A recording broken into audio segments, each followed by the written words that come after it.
Hello दोस्तों, मेरा नाम है अमन और आज हम पढ़ेंगे फीमेल रिप्रोडक्टिव सिस्टम के बारे में कि फीमेल रिप्रोडक्टिव सिस्टम क्या होता है। दोस्तों, एक नया टॉपिक के साथ हम काफ़ी देर बाद वीडियो बनाने जा रहे हैं फीमेल रिप्रोडक्टिव ऑर्गन। मैं आपको बता देता हूं कि फीमेल रिप्रोडक्टिव ऑर्गन सिस्टम जो है, जो कि हैप सेकंड आपको लगेगी बी फार्मेसी में सेकंड सेमेस्टर में। हैप को पहले तो एक ही बुक में सारा सिलेबस था, बट अब इन्होंने क्या कर दिया है कि भी इन्होंने ह्यूमन अनाटॉमी को दो जगह में मतलब दो पार्ट्स में डिवाइड कर दिया है। ह्यूमन अनाटॉमी फर्स्ट पार्ट और सेकंड पार्ट। अगर आप सेकंड सेमेस्टर में होगे तो आपको सेकंड ये पार्ट लगेगा। उसमें एक टॉपिक है फीमेल रिप्रोडक्टिव सिस्टम है। हम पढ़ने जा रहे हैं फीमेल रिप्रोडक्टिव सिस्टम। दोस्तों, फीमेल रिप्रोडक्टिव सिस्टम, ठीक है। रिप्रोडक्टिव का मतलब आता है री मतलब जो फिर से, प्रोडक्टिव मतलब प्रोड्यूस कर रहा है, ठीक है ना।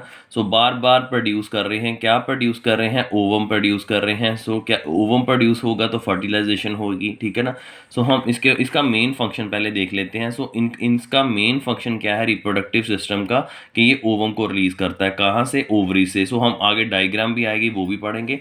क्या होता है कि जब भी स्पर्म जो है पेनिस से रिलीज होता है और ओवम है जो है ओवरीज से रिलीज होते हैं, जो ये दोनों जब क्या आपस में फर्टिलाइज कर जाते हैं तो क्या हो जाता है, एक बेबी फॉर्म होता है, ठीक है ना, जिसमें 9 मंथ लगते हैं, ठीक है। हम पहले मेन ऑर्गन्स के बारे में थोड़ा सा हम पढ़ लेते हैं, फिर हम डायग्राम के बारे में चलेंगे, ठीक है। पहले मेन ऑर्गन की बात करते हैं। तो मेन ऑर्गन इसमें ओवरीज है, because ovary is responsible for producing the ovum. And accessories organ वो होते हैं, एसेसरीज का मतलब कि जो वो ऑर्गन है जो जो हमारे रिप्रोडक्शन में हेल्प कर रहे हैं, ठीक है ना। मेन ऑर्गन जिनका मेन कंट्रीब्यूशन है, ठीक है ना, इनके बिना जो है ओवम प्रोड्यूस नहीं हो सकते, ठीक है ना। फीमेल रिप्रोडक्टिव ऑर्गन जो है अधूरा है, ठीक है ना। अगर एसेसरीज ऑर्गन जो हेल्प करा रहे हैं साथ में, ठीक है, हम वो भी पढ़ते हैं, ठीक है। चलिए आगे टॉपिक, अगर मेन ऑर्गन की पहले बात करते हैं तो मेन ऑर्गन्स में पहले आता है सर्विक्स पार्ट आ जाता है, वेजाइना पार्ट आ जाता है, ओवरीज बोलते हैं, इसे गुनाड भी बोलते हैं, ठीक है। इसको गुनाड्स भी बोल सकते हैं। और यूट्रीन है, ठीक है, यूट्रीन ट्यूब जिसे हम फैलोपियन ट्यूब भी बोलते हैं, साथ ही साथ यूट्रस भी इसका ये यूट्रस पार्ट है। हम पहले बात करते हैं सर्विक्स की बात करते हैं। सर्विक्स पार्ट कौन सा है, ठीक है। ये एक ओपनिंग है वजाइना की, ठीक है ना। हम पहले डायग्राम पे आ जाते हैं। डायग्राम अभी बेसिकली दोस्तों ये नहीं, ये सिर्फ जस्ट मैंने बनाई हुई है, ठीक है ना। ये यूट्रस है, यहाँ बेबी जो है 9th मंथ के बाद डेवलप हो जाता है। सर्विक्स ये वजाइना पार्ट है, ठीक है ना। और ये सर्विक्स पार्ट है इसका रिप्रोडक्टिव ऑर्गन का। एक हम आपको एक बताना चाहेंगे टर्म जो है ओवुलेशन टर्म आएगी। ओवुलेशन का मतलब क्या होता है कि जब भी ओवरीज से ओवम प्रोड्यूस होते हैं, ठीक है ना। अगर ओवरी से मेंस्ट्रुएशन साइकिल जो होता है, जो लड़कियों के पीरियड्स आते हैं, उस दौरान जो है ओवम रिलीज होता है, कहाँ से? ओवरी से प्रोड्यूस होता है, उसको बोलते हैं हम ओवुलेशन, ठीक है ना। ये lower portion of the uterus, जैसे ये यूट्रस है, यूट्रस के नीचे क्या है? सर्विक्स पार्ट आ जाता है, उसके बाद वेजाइना पार्ट आ जाता है, ठीक है। सर्विक्स हम बात करें कि ये म्यूकस रिलीज करता है। म्यूकस अकेला यहाँ से रिलीज नहीं होता, काफ़ी डिफरेंट बॉडी के जो पार्ट्स हैं वहाँ से भी म्यूकस रिलीज होता है। म्यूकस एक फ्लूइड है, ठीक है ना, थिक फ्लूइड है। उसके बाद है सर्विक्स जो है एक स्टिकी फ्लूइड प्रोड्यूस करता है। क्या होता है कि during sex when the penis is enter into the vagina, ठीक है, vagina and the cervix release the mucus. कहता है कि जब भी इंटरकोर्स के दौरान जब भी पेनिस वेजाइना के एंटर होता है तो उसके कारण क्या होता है? सर्विक्स रिलीज करता है, क्या? म्यूकस रिलीज करता है, जिसके कारण वेजाइना को ईजिली वो पैसेज मिल जाता है स्पर्म रिलीज करने के लिए, ठीक है। उसके बाद आता है बात करेंगे ओवुलेशन के बाद में, कि जब भी ओवुलेशन मैंने पीछे बात बताई है कि जब भी ओवम प्रोड्यूस होते हैं ओवरीज से, कब? जब मेंस्ट्रुएशन साइकिल लड़कियों के पीरियड्स चलते हैं तब।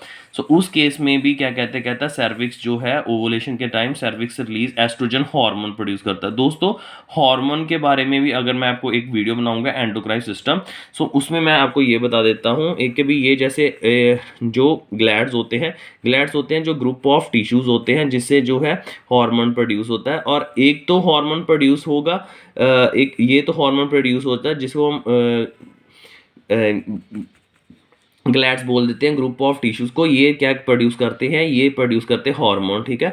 और ये विदाउट ये किसी ट्यूब की हेल्प, ट्यूब यहाँ इस पे कोई भी ट्यूब नहीं है, इसे हम एंडोक्राइन सिस्टम बोलते हैं। जब अगर ट्यूब की बात आ जाए कि किसी ट्यूब के द्वारा कुछ केमिकल रिलीज कर रहा है तो उसे हम क्या बोलेंगे? एक्सोक्राइन ग्लैंड बोलेंगे। इसकी हम पर्टिकुलर एक अलग वीडियो बनाएंगे, ठीक है।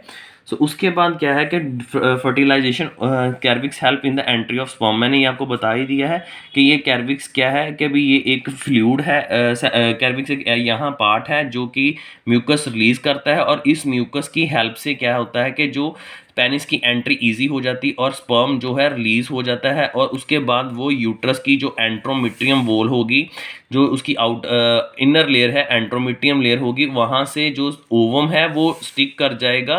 वो भी हम बाद में बात करेंगे, ठीक है, कि वो स्टिक करेगा, फिर स्पर्म जाएगा, उससे फर्टिलाइज्ड होगा, उसके बाद क्या है पूरा बेबी जो है डेवलप होगा। सो इसमें बताया गया है कि जो during fertilization cervix help in the entry of, के भी जो ये कि एंट्री, ये क्या किसकी हेल्प, जो सर्विक्स पार्ट है ये स्पर्म की एंट्री को हेल्प करता है, क्योंकि ये म्यूकस रिलीज करता है, ठीक है। इसके कारण क्या होगा, वो म्यूकस जो है एक स्लिपरी सी फॉर्मेशन कर देता है, जिसके कारण जो है स्पर्म को इजी पैसेज हो जाता है, पेनिस भी इजी पैसेज हो जाता है, जिसके कारण वो पेनिस जो है पैसेज होने के कारण इजी स्पर्म रिलीज कर जाता है, ठीक है ना, एंट्री हो जाती है पेनिस की इजीली, ठीक है। So during the pregnancy the cervix play the different role. कहता है कि जो सर्विक्स है ये एक डिफरेंट रोल प्ले करता है।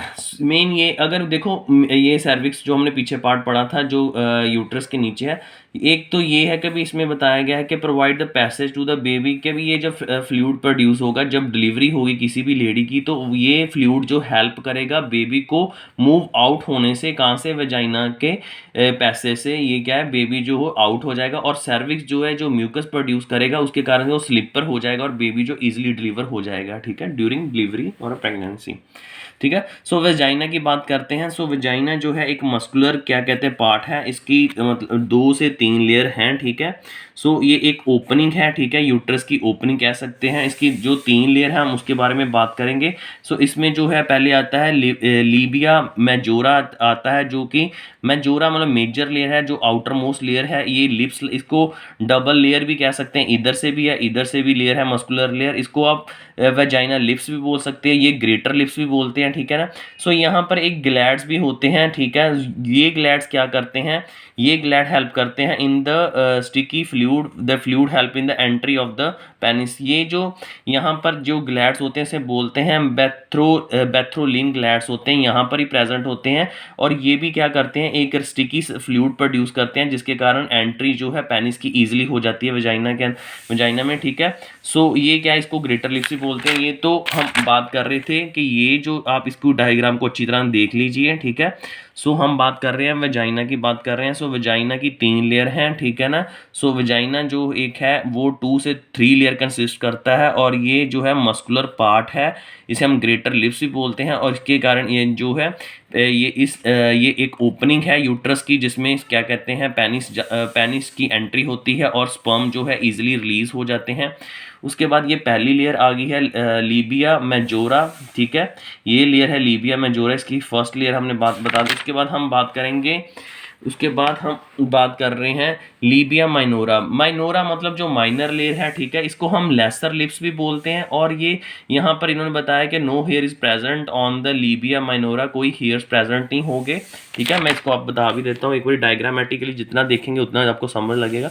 सो ये लीबिया मेजोरा है जो कि आउटर लेयर है किसकी, वेजाइना की आउटर लेयर है, ठीक है, इसको हम ग्रेटर लिप्स भी बोलते हैं, डबल लेयर है। सो ये एंट्री मैंने बताया था यूट्रस पार्ट की है। उसके बाद माइनोरा आ जाता है, ठीक है। माइनोरा जो है जो लेसर लेयर है, छोटी लेयर है, फर्स्ट जो मेजर आएगी उसके बाद माइनर आएगी, ठीक है। सो हम इसे क्या बोलते हैं, इसे हम ये भी बोल सकते हैं कि ये लेसर लिप्स है, ठीक है। उसके बाद एक आता है क्लिटोरिस पार्ट आता है। सो जे ये जो क्लिटोरिस यहाँ पर आप देख सकते हो कि क्लिटोरिस पार्ट है यहाँ पर। सो इसका क्या रोल है आगे हम पढ़ते हैं। क्लिटोरिस कहता है during the entry of penis, जब पेनिस की एंट्री होती है सो वाइब्रेशन यहाँ पर होती है, ये वाइब्रेट करता है। सो वाइब्रेशन, ये वाइब्रेशन होती है यहाँ पर इस क्लिटोरिस पार्ट की। सो इस क्लिटोरिस पार्ट की वाइब्रेशन से फीमेल में एक्साइटमेंट होती है, ठीक है। सो एक्साइटमेंट के कारण एक्साइटमेंट होती है, ठीक है। सो एक इन्होंने बताया कि हाइमिन लेयर होती है, जो कि यहाँ पर लेयर होती है जो पेनिस को एंटर नहीं होने देती, बट यहाँ पर लिखा हाँ, ये एंट्री नहीं होने देती ऑन द फर्स्ट टाइम हाँ, कहता है जब फर्स्ट टाइम जब इंटरकोर्स इंटरकोर्स के दौरान क्या है कि ये लेयर टूट जाती है, जिसके कारण क्या है कि अभी ब्लीडिंग भी होती है। और फिर उसके बाद क्या होता है, and it provide protection to female external, कहता है ये जो लेयर है ये यहाँ पर बनाई नहीं हुई, मैंने यहाँ पर बनाई नहीं है, सिर्फ मैं आपको बता सकता हूँ कि ये जो यहाँ पर पहले लीबिया मेजोरा जो मेजर लेब थी, हम ग्रेटर लिप्स बोलते हैं, इसको लेसर लिप्स बोलते हैं, ठीक है ना। सो उसके बाद हम क्लिटोरिस पार्ट, ये जो वाइब्रेशन का, उसके बाद यहाँ पर क्लिटोरिस पार्ट पे ही हम आपको बोल सकते हैं कि यहाँ पर उसके बाद यहाँ पर एक हाइमन लेयर भी आ जाती है इस पार्ट के पास ही। सो जो हाइमन लेयर है ये क्या कहते हैं, जब इंटरकोर्स कोई भी फीमेल फर्स्ट टाइम करती है तो उसके कारण क्या है कि अभी ब्लड ये ब्रोक हो जाती है, जिसके कारण ब्लीडिंग होती है, ठीक है, फीमेल्स में। और ये एक्सटर्नल जो इनसाइड जो ऑर्गन्स है लाइक जो ओवरीज है उनको प्रोटेक्शन करके रखती है, और ठीक है ये चीज़ आ जाती है। अब हम डायग्रामेट्रिकली पढ़ेंगे तो हमें ईजिली क्लियर होगा। सो दोस्तों ये ओवरीज है, वन पेयर है, ये वन पेयर मतलब कि यहाँ पर 2 ओवरीज हैं। सो ऐसा नहीं है कि भी एक मेंस्ट्रुएशन साइकिल के दौरान एक ओवरी से एक ही ओवम प्रोड्यूस होता है, फिर नेक्स्ट टाइम जो है नेक्स्ट मंथ नेक्स्ट ओवरी से नेक्स्ट ओवम एक सेकंड ओवम जो रिलीज हो जाता है, ठीक है ना। सो यहाँ पर यही लिखा हुआ कि कहता है जब ओवम मच्योर हो जाते हैं, यहाँ पर this is the ovaries, when the ovum get matured in the ovaries then it produce the ovum and then it enter into the fallopian tube, and after entering into the fallopian tube it is stick with this endometrium wall, ये endometrium wall से stick कर जाती है। ये endometrium wall जो है, हम अभी आगे यूट्रस की बात करेंगे तो उसकी 3 लेयर होगी, एंड्रोमीजो लेयर होगी, एंड्रोमीट्रियम, मीजोमीट्रियम, ठीक है। सो यहाँ पर जो है ये ओवरीज की मैंने बात की है, ये ओवरीज हैं दोस्तों, ये हमने पार्ट किया, ये वेजाइना पार्ट है, यहाँ सर्विक्स के बारे में हम पढ़ के आए हैं, ठीक है। पीछे पढ़ा हमने सर्विक्स की जो मेन हमने पढ़ा था कि ये जो सर्विक्स है ये यूट्रस की ओपनिंग है, ठीक है ना। सो उसके बाद हमने ओवरीज की बात की कि ओवरीज में वो क्या है कि ओवम जो है वो मच्योर हो जाते हैं। उसके बाद ये फैलोपियन ट्यूब है दोस्तों, यहाँ पर फैलोपियन ट्यूब जो है यहाँ से क्या कहते हैं, ये जो एग जो है ये फैलोपियन ट्यूब से होते हुए यहाँ पर यूट्रस में क्या कहते हैं यहाँ पे स्टिक कर जाते हैं। That process is known as the implantation process बोलते हैं, ठीक है। अगर हम फैलोपियन ट्यूब की बात करें तो इसकी जो मतलब इसकी हाइट बोलेंगे तो इसको हम बोल सकते हैं कि ये 8 से 13 सेंटीमीटर जो है इसकी हाइट होती है इस फैलोपियन ट्यूब की, ठीक है ना। ठीक है। उसके बाद क्या है कि भाई उसके बाद यहाँ पर बताया गया है कि ovum come from the fallopian tube and sperm come from the कहता है जब भी क्या है कि भी यहाँ बताया गया है कि भी जब ओवम जो है ओवरी से रिलीज होकर फैलोपियन ट्यूब्स के द्वारा होते हुए यहाँ पर जो यूट्रस वॉल में स्टिक कर जाते हैं और स्पर्म की वेट करते हैं कि वो फर्टिलाइज्ड उसके साथ फर्टिलाइज्ड हो जाए। अगर फर्टिलाइजेशन हो जाएगी तो वो क्या कहते हैं प्रॉपर बेबी डेवलप होगा, नहीं होगी तो फिर उसके बाद वो रिलीज हो जाएगा, क्या कहते हैं ड्यूरिंग, ठीक है, वो रिलीज हो जाएंगे, ठीक है। 72 आवर्स की वो वेट करेंगे, ठीक है। सो ये भी मैंने आपको बता दिया है कि भी हर एक मंथ जो है ओवम का एक्चुअली साइज बहुत बड़ा होता है एज कम्पेयर टू स्पर्म, ठीक है ना। सो स्पर्म जो है स्पर्म आप एक तरह की बोल सकते हैं कि भी बॉल है और आप ओवम को एक तरह का हैंड कंसिडर कर सकते हैं, ठीक है ना। अगर हैंड वो इतना साइज होना चाहिए ताकि वो बॉल को कैच कर सके, ठीक है। सो इसका साइज इतना होना चाहिए जो ओवम का, ताकि भी प्रॉपर वो स्पर्म को कैच कर सके। सो ये इसका लार्जर साइज होता है, ठीक है। सो उसके बाद हम आगे बात करते हैं, यूट्रस की बात करते हैं, जिसे हम ठीक है, ये यूट्रस वो पार्ट है, ये पेयर शेप के स्ट्रक्चर की तरह होता है। सो यूट्रस दोस्तों इसे मदर वॉर्म भी बोल देते हैं, ठीक है। ये यहाँ पर जो है प्रॉपर बेबी की डेवलपमेंट होती है। सो मैंने यहाँ बताया है कि भी ये एक 3 लेयर का बना होता है, जिसकी मैं पीछे बात भी कर रहा था इम्प्लांटेशन की। सो इसकी जो आउटर लेयर है उसे हम पेरीमीट्रियम बोलते हैं, middle layer of your uterus को मायोमीट्रियम बोलते हैं, और एंडोमीट्रियम जो इनर लेयर होती है यूट्रस की। सो ये एंड्रोमीट्रियम लेयर जो है जब मेंस्ट्रुएशन साइकिल जो अभी हम नेक्स्ट पढ़ने जा रहे हैं, सो उसके दौरान क्या होता है, मेंस्ट्रुएशन साइकिल के दौरान जब पीरियड्स आते हैं तो लड़कियों को तो उसके ये जो एंड्रोमीट्रियम वॉल है ये क्या ये प्रॉपर ये यहाँ से उखड़ जाती है, तो यहाँ से रिमूव होने के कारण क्या है कि भी उसके कारण ब्लड भी जो है मेंस्ट्रुएशन के साइकिल के दौरान आता है, ठीक है। सो ये जो ब्लीडिंग होती है, सो इस एंट्रोमीटियम वॉल की यहाँ से रिमूव होने के कारण ही होती है, ठीक है। सो यूट्रस जो है हम बच्चेदानी भी से बोलते हैं, ठीक है ना।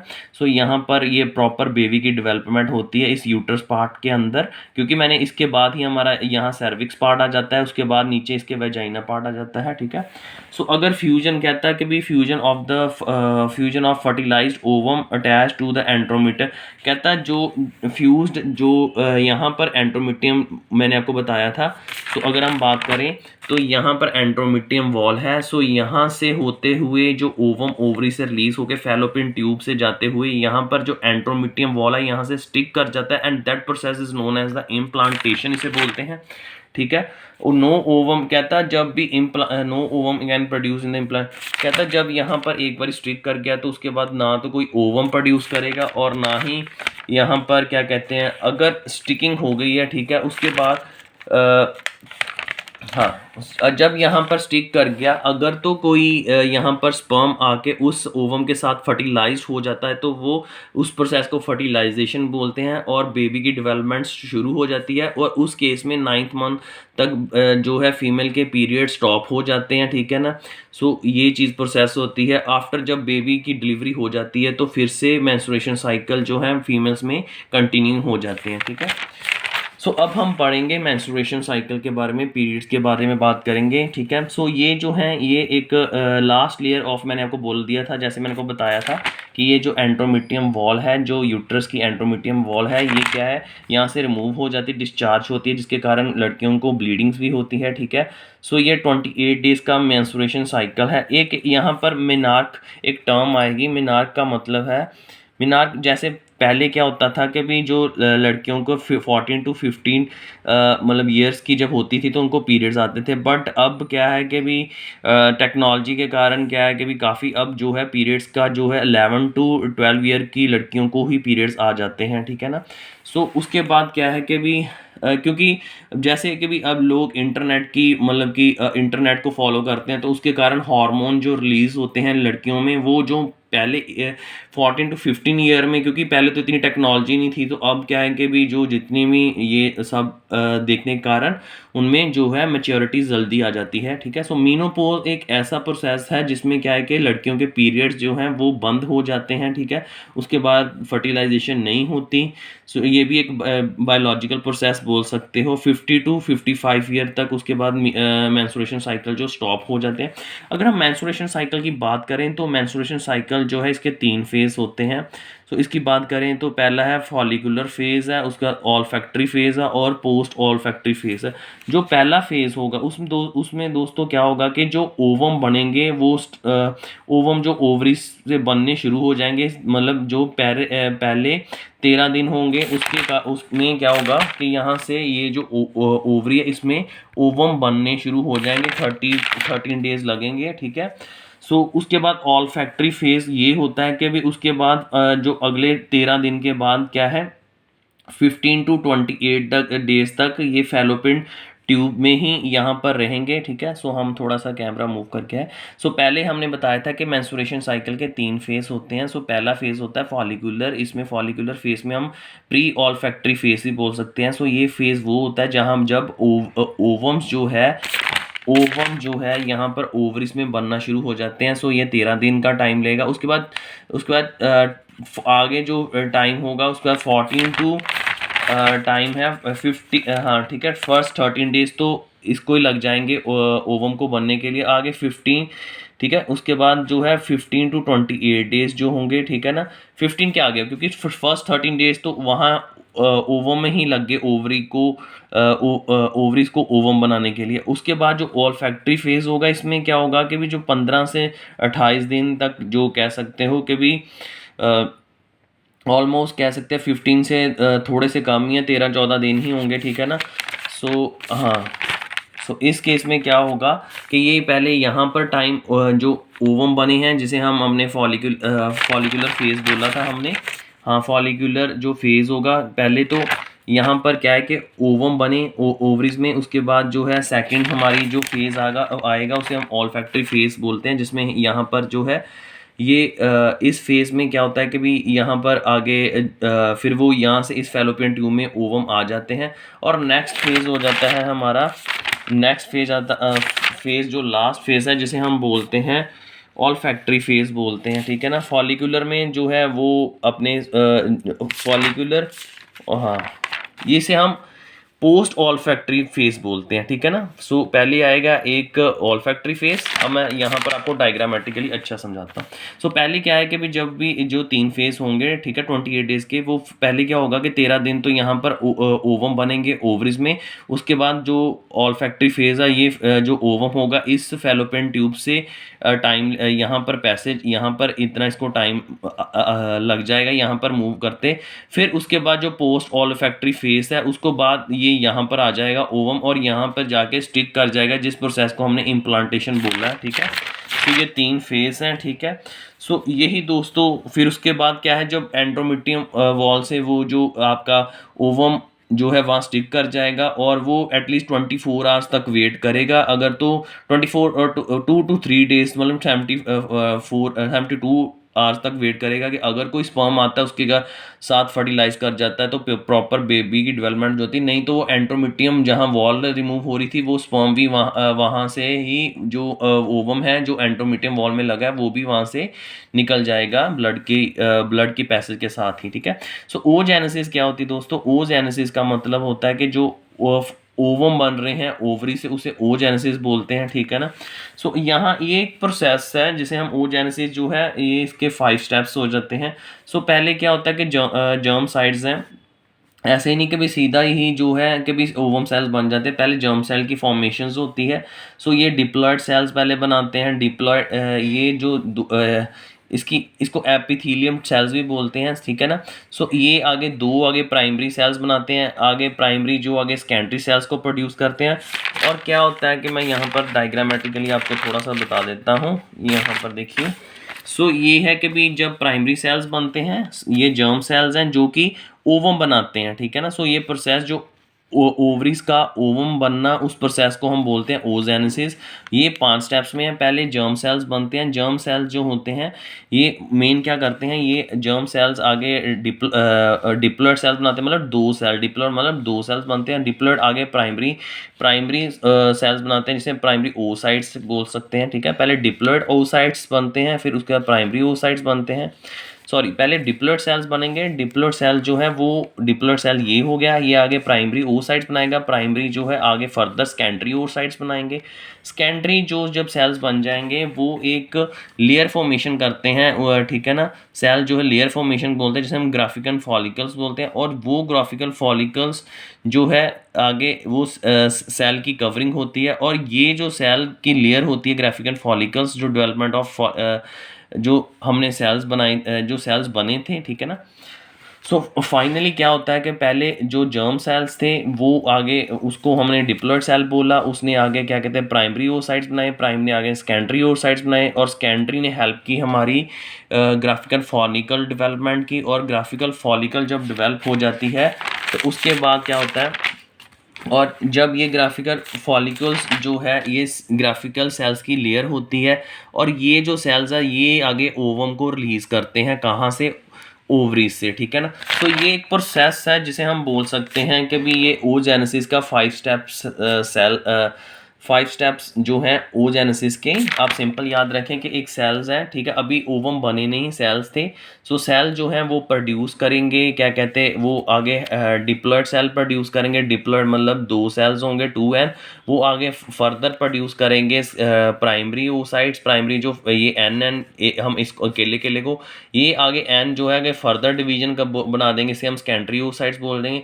ये जो सेकेंडरी सेल्स है ये आगे ग्राफिकल फॉलिकल्स लेयर बनाएंगे किसकी? ग्राफिकल सेल्स की। और ये जब सेल्स मैच्योर हो गए तो ये ओवम प्रोड्यूस कर देंगे, ठीक है। सो ये था। उसके बाद हम स्पर्मोजेनेसिस के बारे में, ओजेनेसिस के बारे में पढ़ लेते हैं। स्पर्मोजेनेसिस जो कि प्रोसेस है स्पर्म का बनना टेस्टिस से, और ओजेनेसिस का मतलब कि ओवरी से ओवम का बनना, ये स्पर्म प्रोड्यूस करते हैं, और एग ये लार्जर होता है, ये स्मॉलर होता है, इसके 3 पार्ट होते हैं। जब मैं आपको मेल रिप्रोडक्टिव ऑर्गन बताऊंगा तब मैं आपको स्पर्म्स के पार्ट के बारे में भी बताऊंगा कि उसके हेड, मिडल पार्ट और टेल पार्ट होता है, और जो ओवम ओवम होता है वो राउंड शेप का है, ठीक है ना।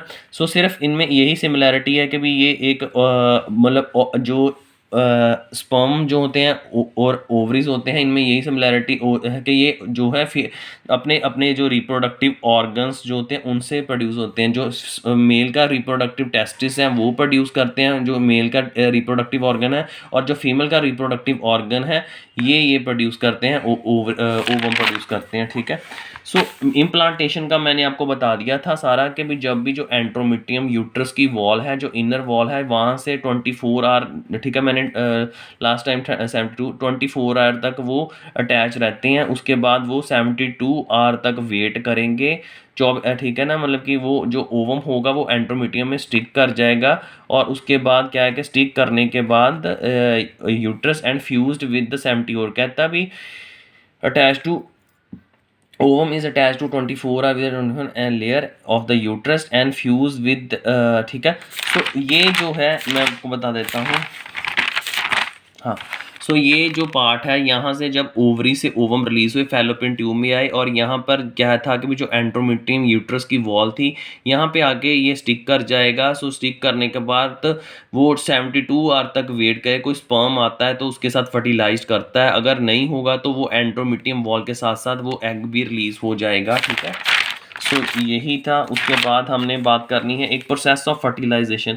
सो फर्टिलाइजेशन यही नहीं कि भाई स्पर्म और ओवम की फ्यूज़न होगी। सो जब भी क्या है कि भाई स्पर्म जब केमिकल एक अट्रैक्शंस होती है ये दोनों की, क्योंकि ओवम भी एक तरह का कह सकते हैं एग है, और स्पर्म भी जो है जो मेल का स्पर्म जो है ये क्या है कि दोनों की fertilization there is a chemical attractions होती है, क्योंकि स्पर्म जो है एक एक्रोसोमल इंजाइम प्रोड्यूस करता है, जिसके कारण क्या होता है कि जो ओवम है वो पेंचर्ड हो जाती है, ओवम की लेयर जो पेंचर्ड हो जाती है, और इससे यह स्पर्म की ईजिली डिलीवर हो जाती है, किसमें, ओवम में हो जाती है। So this is all about the fertilization process. अगर hope you will understand, and if there is any problem regarding this topic you can send me a message on the comment box and we will sort out your doubts. And thank you for watching this female reproductive system, and in the next video we can teach you some other topics. Thank you very much for watching this video. Bye.